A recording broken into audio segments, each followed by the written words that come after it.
ஒரு வேலை தர செய்றியா? செய்றேன் பெரியப்பா. உனக்கு எவ்வளோ பாப்பா வேணும்? என்ன நானும் உன் தங்கச்சி தானே.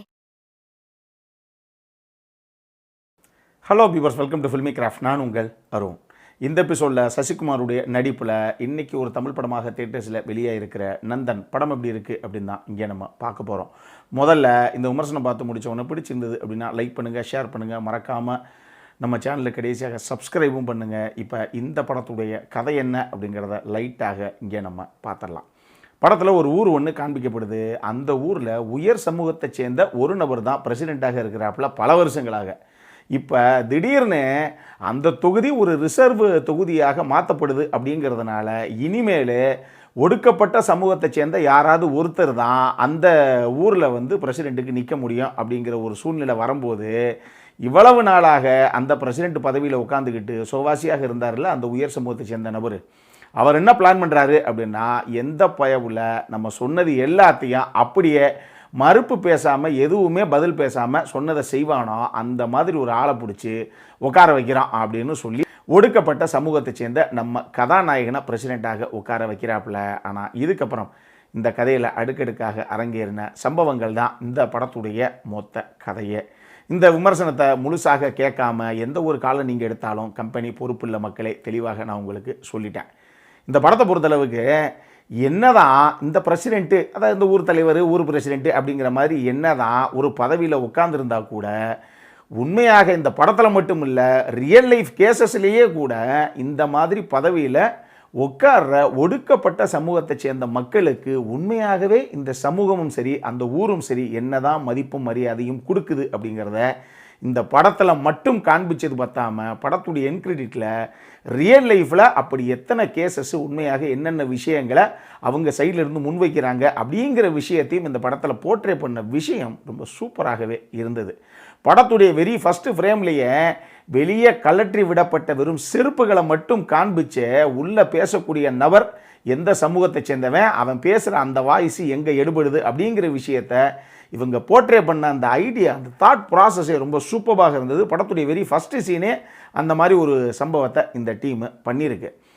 இந்த படத்தில் வசனங்கள் நிச்சயமாக ஒரு சில இடங்களில் மிகப்பெரிய பலமாகவே இருந்திருக்கு. அதுலேயும் குறிப்பாக போதும் அப்படிங்கிற மனசு தான் வசதி, வேணும் அப்படிங்கிற அந்த மனசு தான் வறுமை.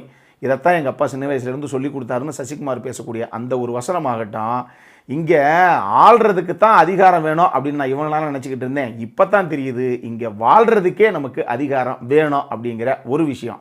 இந்த வசனம்னு சொல்லி படத்தில் ஒரு சில வசனங்கள் நிச்சயமாக மிகப்பெரிய உயிர்ப்பாகவும் பலமாகவும் இந்த படத்துக்கு இருந்திருக்கு. சசிகுமாரை பொறுத்தளவுக்கு எங்கேயுமே அலட்டிக்காத ரொம்ப நேச்சுரலான நீட்டான ஒரு பர்ஃபார்மன்ஸு, அந்த கதாபாத்திரத்துக்கு என்ன தேவையோ அதை நீட்டாக அவர் கொண்டு வந்திருக்காரு. அவருக்கு அடுத்துங்கிறத விட அவருக்கு ஈக்குவலாக பாலாஜி சக்திவேல் தான் படத்தில் வில்லனாக பண்ணியிருக்காப்புல.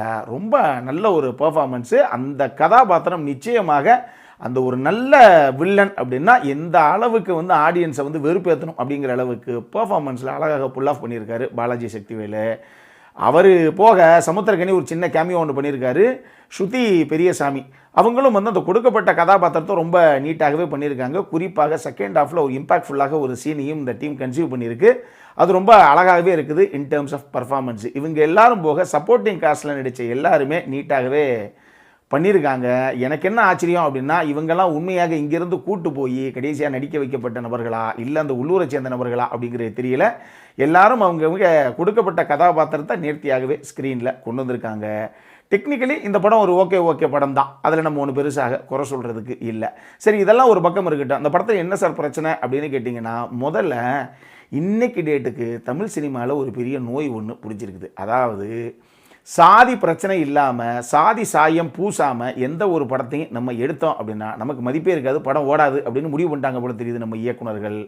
வாரத்தில் 5 படம் ரிலீஸ் ஆச்சு அப்படின்னா எல்லா படத்துலையும் கண்டிப்பாக ஒடுக்கப்பட்ட சமூகத்தை சேர்ந்த மக்கள் என்னென்ன கஷ்டங்களெல்லாம் அனுபவிக்கிறாங்க தெரியுமா அப்படிங்கிறத எல்லா படத்துலையும் கண்டிப்பாக போர்ட்ரே பண்ணியே தீர்றாங்க. இந்த படமெல்லாம் வெரி ஃபஸ்ட்டு ஃப்ரேம்லேருந்து வெரி லாஸ்ட் ஃப்ரேம் வரைக்கும் அதை மட்டுமே அழுத்தமாக பேசின ஒரு படம். இதுவே நம்ம ஒரு சில இடங்களில் அவங்க படுற அந்த வழிகள் எல்லாமே உண்மைதான் சார் அப்படின்னு நம்ம அக்செப்ட் பண்ணிக்கிட்டா கூட, பல இடங்களில் கொஞ்சம் ஓவர் டோஸாக தான் சார் போச்சோ, திருப்பி அதையே தான் சார் சொல்கிறாங்க அப்படிங்கிற ஒரு சலிப்பு நமக்குள்ளே உண்டாகத்தான் செய்யுது. இவங்க செகண்ட் ஹாஃபில் ஒரு சில இம்பாக்ட்ஃபுல்லான சீன்ஸ் அவங்க வச்சுருந்தா கூட மொத்த படமாக பார்க்கும்போது பிட்ஸ் அண்ட் பீசஸாக பல இடங்களில் படத்தில் லேகிங் இருக்குது. இன்னும் ரைட்டிங்கில் பெருசாக இவங்க கான்சன்ட்ரேட் பண்ணியிருக்கலாம். ஒரு உயர் சமூகத்தை சேர்ந்த ஒரு நபர் ஒடுக்கப்பட்ட சமூகத்தை சேர்ந்த நம்ம கதாநாயகனாக பிரசிடெண்ட்டாக உட்கார வச்சுட்டார் அப்படிங்கிறது ஓகே. இதுக்கப்புறம் அவர் நினச்சா உட்கார வச்சுக்கிறாப்புல, அவர் வேணாம் அப்படின்னா கதாநாயகன் எழுதி கொடுத்துட்டு வந்துடுறாப்புல. இதை தாண்டி இப்போ கதாநாயகனுக்கு என்னென்ன பிரச்சனையெல்லாம் வந்தது, அவர் என்னென்னலாம் அந்த பதவியிலிருந்து சந்தித்தார், எதுவுமே கிடையாது. பிளெயினாக 2 மணி நேரத்துக்குள்ளே ஓடக்கூடிய அந்த படத்தில் எதுவுமே பெருசாக இல்லாமல் அவர் மேலே சிம்பத்தி கிரியேட் ஆகியே ஆகணும் அப்படிங்கிற விஷயத்தை மட்டும் மைண்டில் வச்சுக்கிட்டே இந்த விஷயத்தை படம் நெடுகளும் அவங்க போர்ட்ரே பண்ணியிருக்காங்க. இதுக்கு இன்னொரு முக்கியமான விஷயம் என்ன அப்படின்னு பார்த்தீங்கன்னா, படத்தில் நம்ம சசிகுமார் இருக்காப்புலையே அவர் ஒடுக்கப்பட்ட சமூகத்தை சேர்ந்த ஒரு நபராக வர்றாரு, இருந்துட்டு போங்க. ஆனால் ஏங்க ஒரு 100 ரூபா 125 ரூபாய்க்கு ஆடு தள்ளுபடியில் 1008 சட்டை போடுறேன், அதில் ஒரு சட்டையை வாங்கி போட வேண்டியதானே? அவர் மேலே நான் சொன்ன அந்த சிம்பத்தி கிரியேட் ஆகி ஆகணும் ஆடியன்ஸுக்குங்கிறனால படம் நெடுகளும் சட்டை வேட்டி கைலி பனியன்னு எது போட்டாலும் போய் சேத்துல புரண்டு வந்த மாதிரியே ஃபுல் அழுக்காகவே தான் இருக்கிறாரு. அது என்ன லாஜிக்கு, என்ன நியதி, அப்படித்தான் அந்த கதாநாயகனுடைய கதாபாத்திரம் இருக்கணும் அப்படிங்கிறதே நமக்கு தெரியல. படத்தில் ஒரே ஒரு சீனில் தான் அவர் வெள்ளை வேட்டி வெள்ளை சட்டையே போட்டு வருவாப்பில். அது என்ன நீங்கள் படத்தை பற்றி தெரிஞ்சுக்கோங்க. மற்றபடி எந்த காட்சியில் பார்த்தாலும் வெறும் அழுக்கு சட்டையோடையாக தான் தெரிவார். அதுவே நமக்கு ஒரு மிகப்பெரிய நெருடலாக இருக்குது. இந்த படம் உண்மைக்கு நெருக்கமாகவே எங்கேயோ பதிவு பண்ண படலைங்க அப்படிங்கிற ஒரு ஃபீலை அங்கேயே படம் நெடுகளும் இவங்க விட்டுறாங்க. படத்தில் ஒரு சூப்பரான வில்லனாக நல்லா பண்ணியிருந்தார் பாலாஜி சக்திவேல். அந்த கொடுத்த கதாபாத்திரத்தை இருக்கட்டும், அவரை கடைசியாக பொதுவாகவே நம்பியார் மாதிரி ஒரு வில்லனை காட்டுறாங்கன்னு வச்சுக்கோங்களேன். அந்த காலத்தில் என்ன நடக்கும்? ஒன்று வில்லன் திருந்தணும், இல்லாட்டினா வில்லனுடைய கதாபாத்திரத்தை மொத்தமாக முடிச்சிடணும். ஏதாவது ஒன்று நடக்கணுமா இல்லையா? இது எப்படி ரெண்டுமே இல்லாமல் ஒரு கதாபாத்திரத்தை அப்படியே பாதியில் விட்டு போவீங்க? இந்த படத்தை அப்படி தான் ஃபினிஷ் பண்ணியிருக்கு இந்த டீம். அதனாலேயே ஏங்க இவ்வளவு தூரம் வெறித்தனமாக ஆரம்பத்திலேருந்து இப்போ வரைக்கும் வெயிட்டாக ஒரு வில்லன் கதாபாத்திரத்தை காமிச்சிட்டு கடைசி அந்த கதாபாத்திரம் என்ன தான் ஆச்சு அந்த கதாபாத்திரத்துக்குங்கிறத ப்ராப்பராக நீங்கள் க்ளோஸ் பண்ணணுமா இல்லையா அப்படிங்கிற ஒரு ஃபீலும் நமக்கு வரத்தான் செய்யுது. மொத்தமாக இந்த படம் எப்படி இருக்குது அப்படின்னு கேட்டிங்கன்னா, நான் சொன்ன மாதிரி ஒடுக்கப்பட்ட சமூகத்தை சேர்ந்த மக்கள் உண்மையாகவே ஒரு நல்ல பதவிகளில் வகிச்சாங்க அப்படின்னா கூட அந்த பதவிங்கிறது பேரளவில் தானே தவிர அவங்களுக்கான மரியாதை சமூகத்தில் இன்னும் கொடுக்கப்படலை அப்படிங்கிறத நல்லா பேசின ஒரு படம் தான் இது. ஆனால் இவங்க ரைட்டிங்கில் பெருசாக கோட்டை விட்டுட்டாங்க. படத்தில் நான் சொன்ன மாதிரி சிம்பத்தி கிரியேட் ஆகணுங்கிற அந்த ஒரு விஷயம் மட்டும்தான் இருக்கே தவிர அதுக்கு ஏத்தளவுக்கு இந்த மொத்த படத்துடைய திரைக்கதையிலையும் பெருசாக சுவாரஸ்யம் இல்லை. பிட்ஸ் அண்ட் பீசஸாக இந்த படம் அங்கங்கே ஓரளவுக்கு ஓகேயாக இருக்குது அப்படின்னு தான் நான் சொல்லுவேன். அடல் கானடை பொறுத்தளவுக்கு இந்த படத்தில் பிளர்டாக இருந்தால் கூட ஒரு சில நியூரிட்டி சம்பவங்கள்லாம் இருக்குது. அதை மட்டும் மைண்டில் வச்சுக்கோங்க. யூஏ சர்டிஃபைடு படம் தான் இது. இந்த படம் இன்றைக்கி தியேட்டர்ஸில் வெளியாகிருக்கு. அப்புறம் உங்களுடைய கால் தான். இதே மாதிரி இன்னொரு வீடியோவோட அடுத்த முறை உங்களை சந்திக்கிற வரைக்கும் இட்ஸ் அருண் சைனிங் ஆஃப்.